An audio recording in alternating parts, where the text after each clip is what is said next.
Hi, my name is miaddanae. Welcome if you're new here. If you're not, it is so nice to see you again.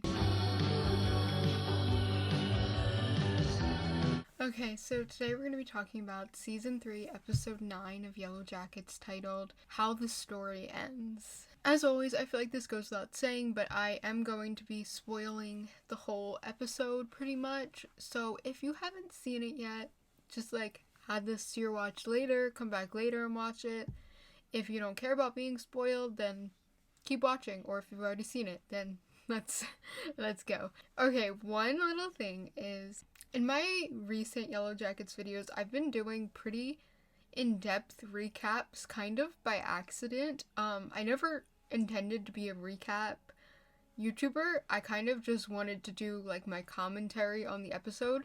I'm kind of a perfectionist, though, in certain aspects, and when I started having to recap things to explain my feelings on them, I completely started recapping the entire episode, almost word for word. And, I don't really enjoy doing that, and it's kind of started to suck the fun out of doing these kinds of videos, and so I think I'm going to do it slightly different this time. Also because I do want to keep making these types of videos even after Yellowjackets and the season ends. But I want to make it for different TV shows, and I want to be able to make it not only enjoyable for you guys, but enjoyable for myself as well, because I don't want to, dread, recapping an episode. My channel literally started as just, wanting to talk like friends, and that's even what I wanted when I started talking about Yellowjackets, just two friends, sitting down to talk about a TV show they like, and what they thought about the episode, or whatever. Or the season, whatever. I let some comments get to my head about how unstructured my videos were. I want to try to make this video the way that I would make it if I wasn't letting other people's opinions get in my head. That is what I'm gonna do today. We're gonna talk about this episode like friends, having a chit-chat about the show that we like. Because that is what I always intended. First of all, I want to just talk about, obviously, the biggest thing that happened in this episode, which was obviously Van dying, which was really unexpected to me. I know that everyone kind of had been expecting Van to die. I had seen so many posts where people were like, let Van live another episode, and I was like, this girl has cheated death so many times. She's not dying. I just didn't think it was something that was gonna happen. And also, I gotta give the Yellowjackets writers credit. As much as I don't want Van dead, I gotta give it to them. This was brilliant. It was fucking brilliant. As someone who loves TV and movies and loves, storytelling and, all that, it made so much sense, and it completely surprised me, because they had me looking this way while they went this way. So the reason it surprised me was because if she was gonna die from anything, I assumed it would be cancer. Obviously, she had metastatic cancer. They're about to put her on hospice. In the first scene of the episode, she is literally in the hospital, groggy. She has to end up taking off, she takes off her oxygen mask. She has to bring her oxygen mask with her when they leave the hospital. Throughout the whole car ride to Melissa's house, she has the oxygen mask on. She is not well. She's not well. And even though I thought she was gonna survive it, obviously she is very, very sick. So, again, if she was gonna die from anything, obviously cancer. So they had me looking this way, right? At cancer. I wasn't expecting her to get stabbed by Melissa. You know what I mean? That was interesting to me, the total shock of it. And then also the fact that I think it's sort of poetic in a way. And again, although I would rather Van be alive, I have to give the writers credit for how poetic her death is. Because she was dying of something that is, although tragic and awful, very normal. So many people every year die of cancer, unfortunately. It is a very normal way to die. But the Yellowjackets, since the crash, they've never gotten to be normal in anything, not even death. She didn't even get, like, do you guys get what I'm saying? Like, she didn't even get to have a normal death. Like, a normal, like, not that murder doesn't happen all the time. Like, obviously, people are murdered a lot. I'm not saying that. Like, that it is a pretty normal way that people die also. But at the hands of who she was murdered, and also the story behind it, and the trauma behind it, and, like, it's very, very interesting. And since that crash, not one of them has really been able to have a normal life or a normal death. Travis. I don't believe that the wilderness is supernatural, but we're going to use the wilderness as a way to explain that their trauma followed them even into death, okay? Travis. The wilderness ended up being his demise. He was trying to connect back to that place that he, like, the near-death experience type thing, to try to, I don't know. I actually really hope we end up finding out more about Travis's death eventually, because I feel like there's some really unanswered questions there now that I'm thinking of it, but that's besides the point. Natalie. They were doing another hunt. I mean, although it was like accident by Misty, and, so far they've all died at the hands of another Yellowjacket, whether intentional or not. All the adults. Just like when they were children. That's interesting too. Wow. Travis was accidentally killed by Lottie. Natalie was accidentally killed by Misty. Van was intentionally killed by Melissa. We're gonna find out about Lottie next episode. Which makes me now think that a Yellowjacket did it, because following the pattern that we've seen so far, that would make the most sense. In this episode, Misty goes back. Well, she calls Walter. At some point, they're all at Melissa's house, and she calls Walter to come pick her up because she wants whatever's on Lottie's phone. And she looks through Lottie's phone, through her pictures, and she sees something that, like, shocks her.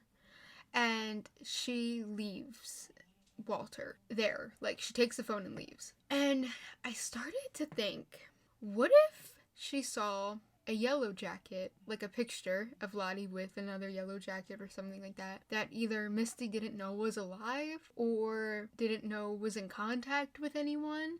Because we talked about this in my last video, that I'm not 100% sure the show ever confirmed that there were only 8 survivors. And it was rumored that this woman named Evans Johnson was cast in season 3. Yet, she hasn't shown up yet. And she looks a lot like an adult version of Aquila. I'm not sure if it's 100% confirmed if she is in the season or not, but I've seen it all over TikTok and Twitter and all that stuff, so I don't know. And I think the actress herself has said something about being on Yellowjackets. As I was talking about the whole they've all died at the hands of a Yellowjacket thing, I'm like, that only leaves Misty, Ty, and Van to have been, or Melissa possibly, to have killed Lottie. I don't think Melissa did it, although she is a crazy fucking bitch and I fucking hate her. Ugh, I don't even want to waste my energy on her, but we'll talk more about her later. But what if, hear me out, what if Aquila is alive and she killed Lottie? Now, I know that would be out of character for teen Aquila, 100%. But we've also seen that things that happen in the adult timeline are sometimes very out of character of the teen timeline. Like, teen Melissa, I don't think would kill teen Van, but adult Melissa absolutely did it. Maybe Aquila grew up and realized what Lottie genuinely put her through out there and either killed her on purpose or by accident. But that's just one theory. Throwing it out there. Kind of a wild card theory. Haven't heard anyone talk about it. Now, something else really interesting in the episode was there was a very quick line where Ty said to Van, "You've been practicing with the cards, right?" They were talking about another hunt happening. because it was almost winter. And Van is just kind of like, which is implying that Van has been working on rigging the cards in their favor. Which I also, I think is interesting because back in the episode when they were picking who would kill Coach Ben, my parents also watch Yellowjackets, and my dad had said to me he thought that Van had a weird look on her face when Thaisa pulled the king card. Almost like she knew where it was in the deck. And I was like, nah, I don't think so. But now I'm thinking, even though in the woods they talked about it and she kind of was like, how was I supposed to, something about like, how was I supposed to know like where that card would be? So I don't know. Episode was a while ago. I can't remember the exact line. Maybe that was the turning point of her starting to learn how to work with the cards, or whatever Thaisa said, practicing with the cards to rig them. I think, and this might be a controversial opinion, I don't know, I think it's incredibly smart. Survival in the situation that they're in is not a fair game. And playing fair is not going to get you to survive. And I think that you do whatever you can to get ahead in that situation. Although it's fucked up that there are probably going to be some deaths that happen because of Van rigging the cards, either way, those hunts were going to happen. And it's not like it was Van's idea to do the hunts. Whose idea was it to start the hunts? I don't remember right now. I can't remember. But I've also heard some theories that maybe Melissa killed Van, because I really could not figure out why the fuck she did that. In the scene when it happened, Van had mercy on her. I get that she was over top of her with a knife. I get it. They all have crazy trauma, and she ended up overcoming it, and like basically in that moment, and was like, I can't do this. Like, I'm not gonna kill you. She was gonna let her go, which Shauna never would have done, first of all. Then Melissa just all of a sudden turns around and basically says that she believes in the wilderness, and stabs Van. And I've heard some theories that maybe it's because of Van rigging the cards. Maybe that's why Jen died or something, and that was Melissa's like revenge. I think that could be a possibility, but I don't know. The thing that is really weird about Van's death is the fact of Melissa saying that she believes in the wilderness, because from what we've seen in the teen timeline so far, she's never really seemed like a big believer. That's what's really odd to me.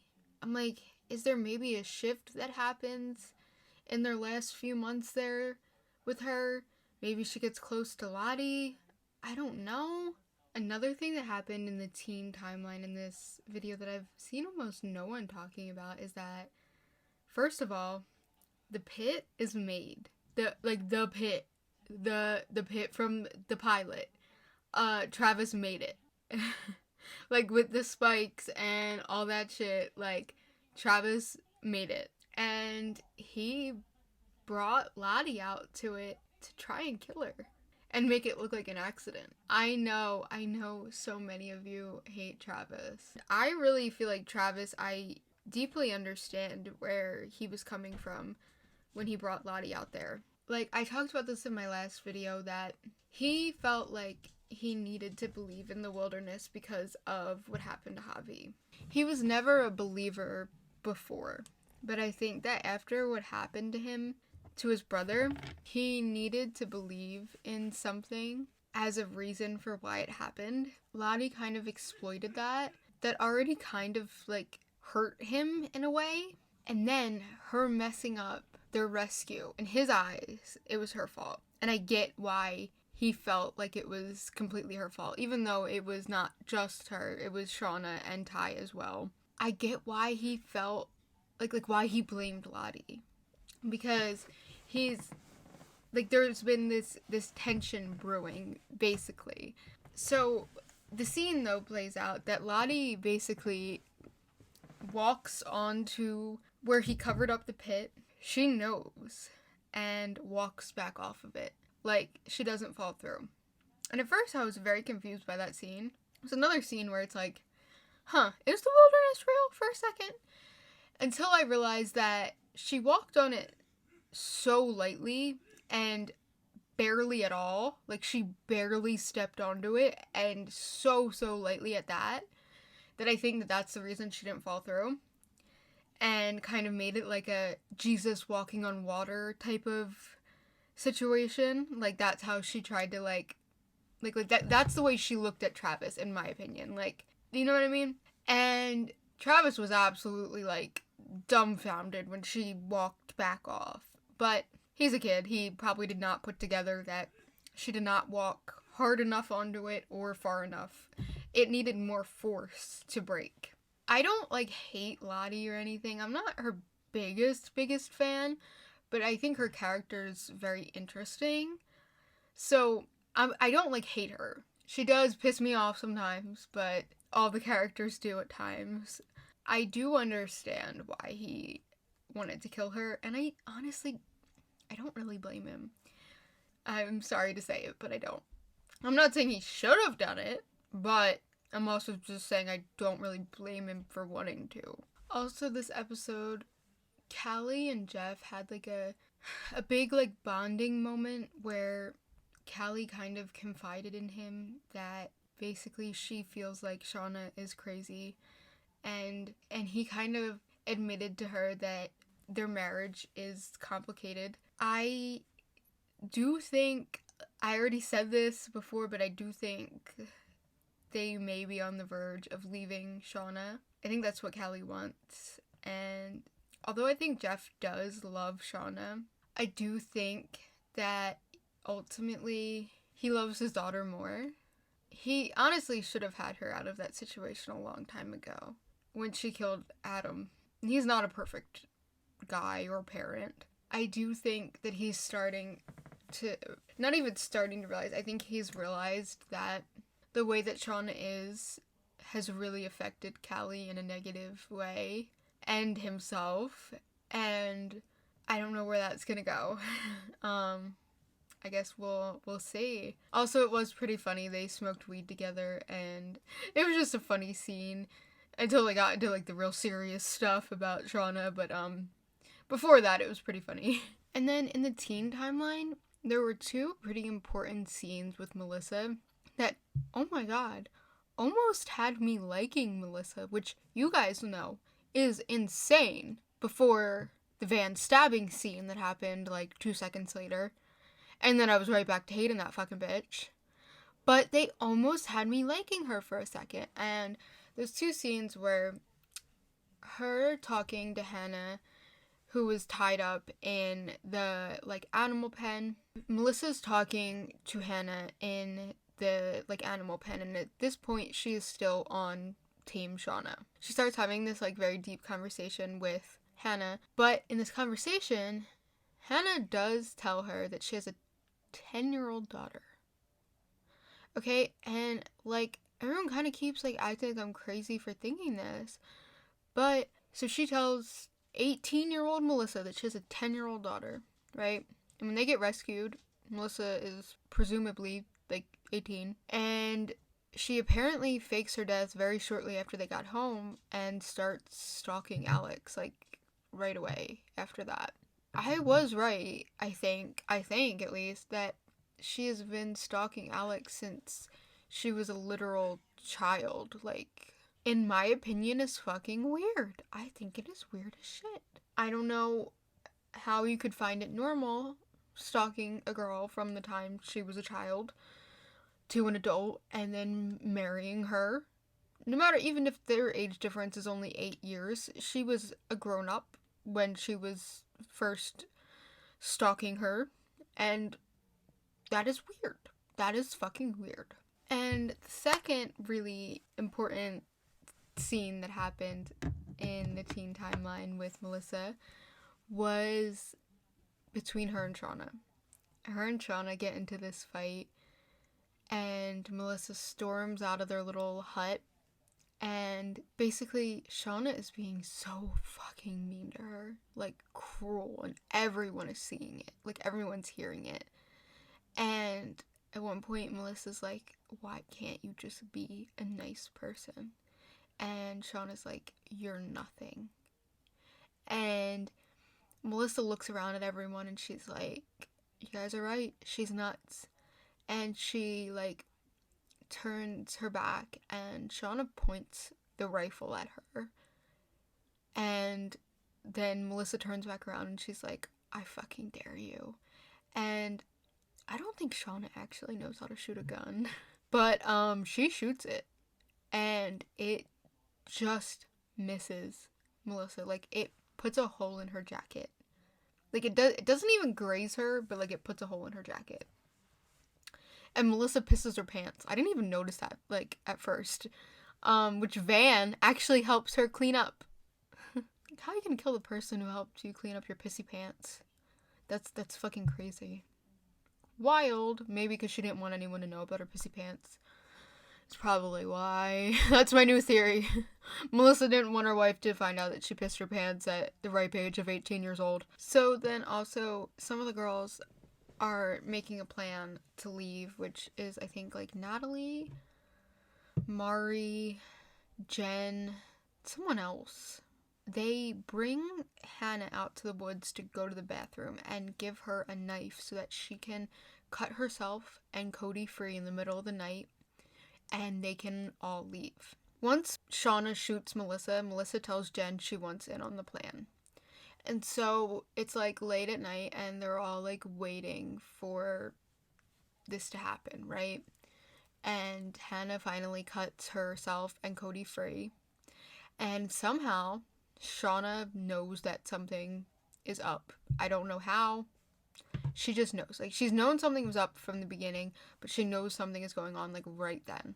And as Hannah and Cody are about to walk out of, like, the animal pen, Shauna shows up and points, like, the rifle at them, I'm pretty sure. She's like, who gave you the knife? And Hannah goes, Cody took it. And Cody's like, what the fuck, you lying cunt. He calls her a cunt. This bitch turns around and stabs him in the eye and goes, I want to be one of you. What the fuck? Now, I genuinely, okay, part of me thinks she obviously did that just to survive, but there's another part of me that thinks that she genuinely finds the Yellowjackets, like, interesting, and as, like, a scientist wants to study them, like, has some sort of morbid curiosity, and is maybe a little fucked up herself, and maybe even saw this sort of, like, matriarch, and saw that, like, women were leading in a way that she'd never seen before. I think a part of her got tired of Kodiak's little fucking misogynistic comments, and she went for it. She didn't even hesitate. She turned around and just in the eye. So they now lost their way home because without Cody, there is no way home. And also, too, I don't think that Hannah completely trusted Cody, which, fair enough, because he's shady. He was shady as hell. I still think he's shady as hell. I don't know why. I don't know what exactly he did, but something about him is shady as hell. Besides the misogynistic comments that he has made quite a few times. Also, too, like, I have to think, from a character standpoint, Hannah probably comes from a very male-dominated field, working in science, you know? Like, STEM is still a very male-dominated field, and, to this day, and this is the 90s, so I can't imagine the sort of treatment she's had to undergo by men, and, like, I guess, I don't know, I wonder if a part of her seeing these young women completely, like, lead themselves and put grown men in their fucking place, like Kodiak, like, almost inspired her in a weird way, if that makes sense. But basically, it was like Natalie, Mari, someone else, are all waiting in the woods when Jen and Melissa, I believe, come, like, running up, and Natalie's like, what is going on? Like, they're waiting for Hannah and Cody, and they're like, it's over. Like, Cody's dead. Like, Hannah killed him. And Natalie just, oh my god, I gotta give it to Sophie Thatcher. Her performance in this scene literally almost made me cry, which is so odd because I almost never even cry at television. This scene almost made me cry. She just kind of breaks down. They end up leaving her alone, and she's, like, sitting in the woods, and she just starts crying. And then it starts snowing. and she just starts like fucking bawling her eyes out. And it's like this moment where it's like all hope is lost, basically. Like there is no way home, and it is winter again. God damn. That was an amazing scene. Again, gotta give Sophie Thatcher her props on that one.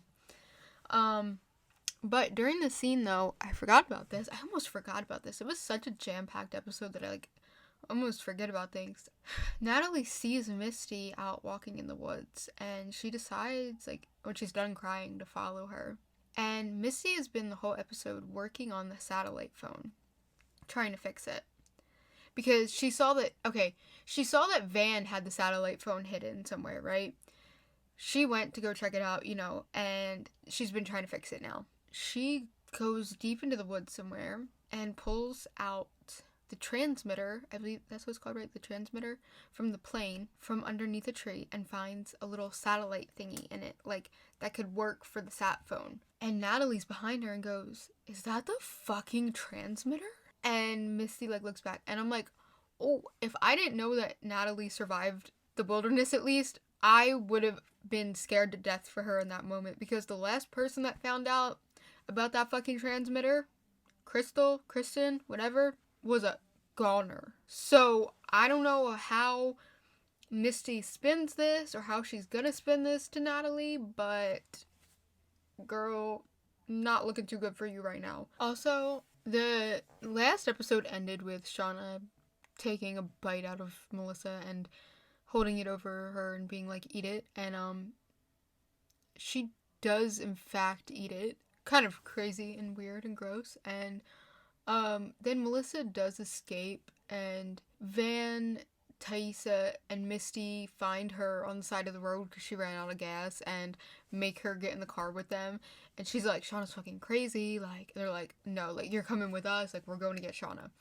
And they get back to the house to get Shauna, and they tie up Melissa, and they're basically like, what the fuck is going on here? Like, they did not know Melissa was alive, like, all that shit, like, whatever.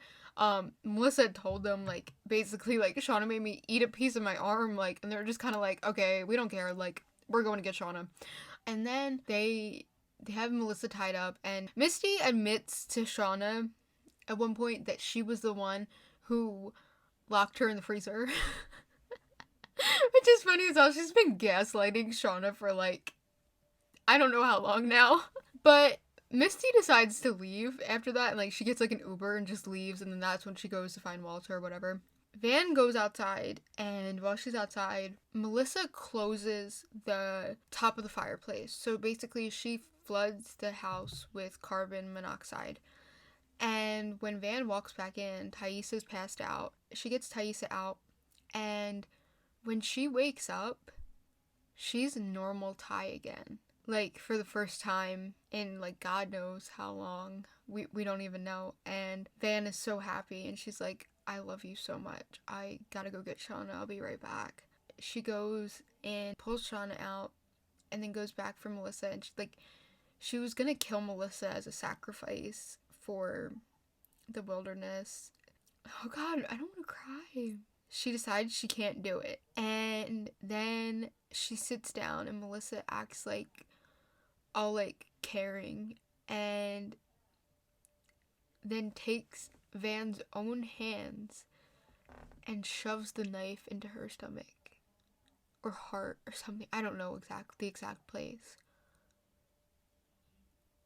And runs out of the house. And then normal Ty, like, who's finally back for the first time, and again, God knows how long, walks into the house to find Van dead.